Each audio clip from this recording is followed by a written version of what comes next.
আজকে প্রথম হুজাইফাকে মাদ্রাসায় আনলাম। হুজাইফা, বাসায় যাবা না মাদ্রাসায় থাকবা? তুমি বাসায় যাইবা না মাদ্রাসায় থাকবা শুনি? মাদ্রাসায় থাকবে না? থাকবা? মাশাআল্লাহ। তোমার মাদ্রাসা পড়তে ভালো লাগে? মাশাআল্লাহ।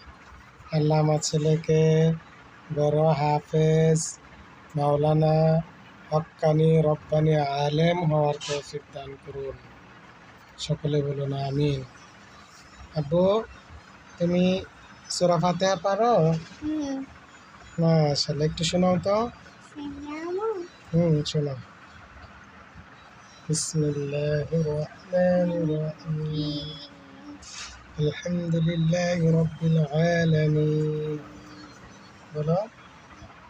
কোনো ক্লিয়ার ভাবে পারে না, ইনশাল্লাহ শিখে সবাইকে শোনাবে, ঠিক আছে? বলো, সবাই আমার জন্য দোয়া করবেন।